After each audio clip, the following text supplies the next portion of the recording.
Everyone, welcome to my channel Bangali রান্নাঘর।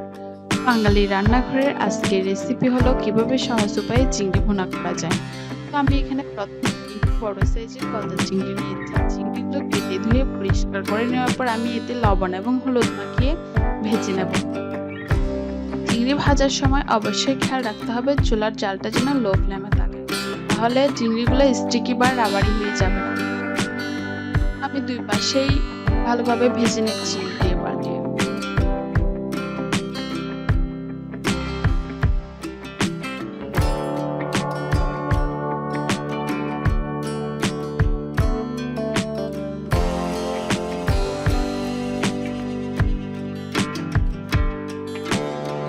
চিংড়িগুলো হয়ে গেছে, আমি নামিয়ে নিব।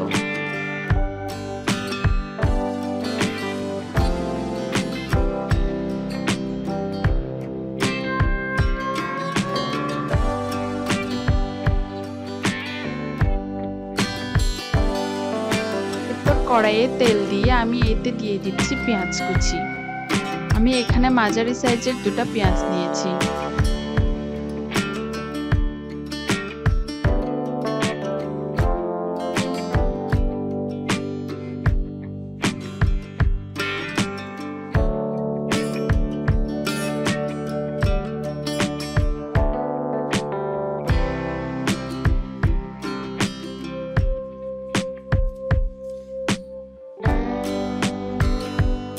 পেঁয়াজগুলো বাদামি হয়ে ভেজে এলে এতে দিয়ে দিব 1 চামচ আদা বাটা।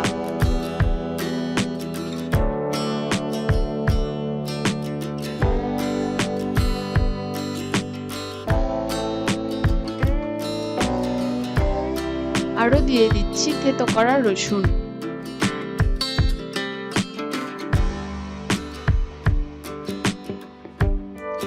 আদা রসুন ভাজা হয়ে গেলে এতে দিয়ে দিব টমেটো পিউরি। আপনারা চাইলে টমেটো কুচিও অ্যাড করতে পারেন।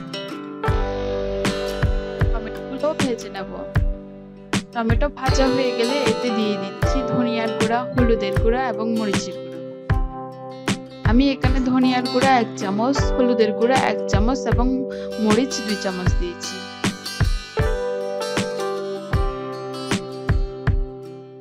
মশলার সাথে ভালোভাবে মিশিয়ে নিব।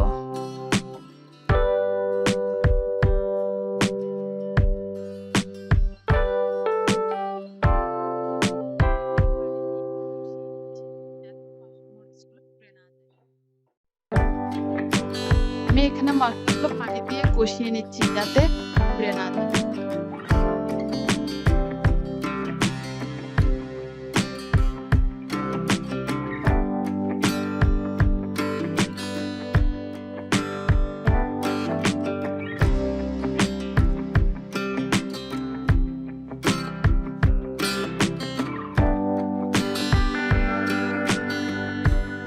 লবণ দিয়ে দিলাম পরিমাণ মতো।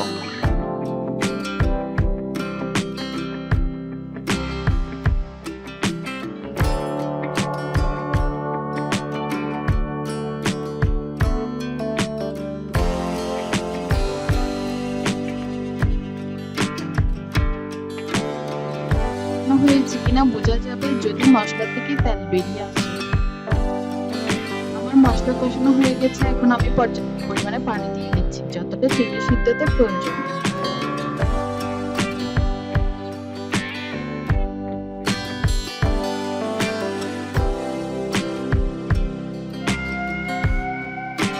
গ্লাস পানি করেছি।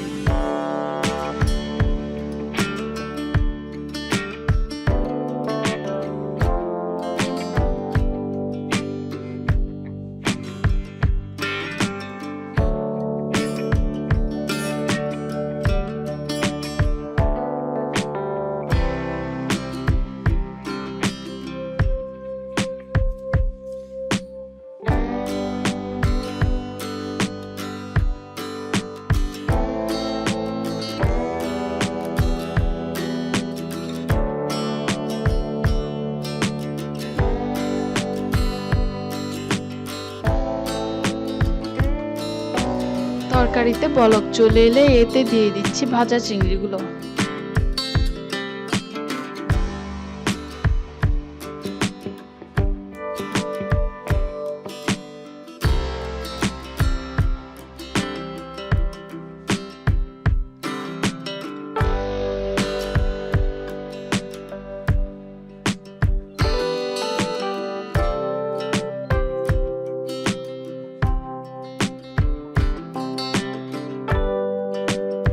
দিয়ে ঢেকে দিচ্ছি।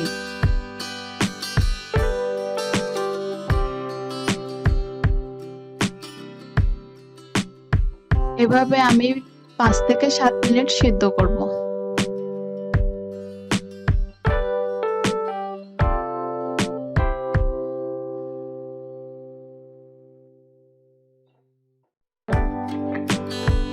দুই পাশে উল্টিয়ে দিচ্ছি যাতে চিংড়িগুলো ভালোভাবে সিদ্ধ হয়। এই তো আমার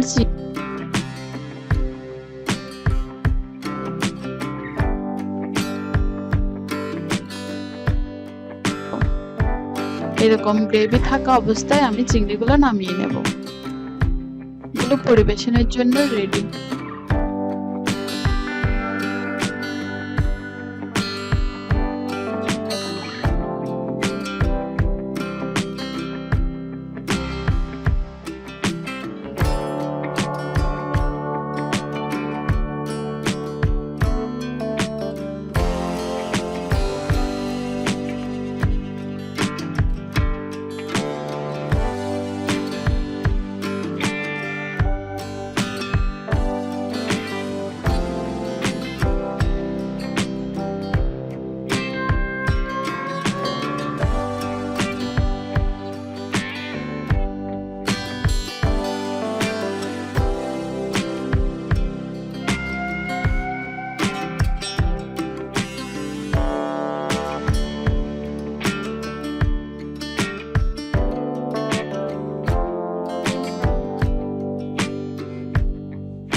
রেসিপিগুলো ভালো লাগলে অবশ্যই শেয়ার করবেন আর আমাদের চ্যানেলটাকে সাবস্ক্রাইব করবেন।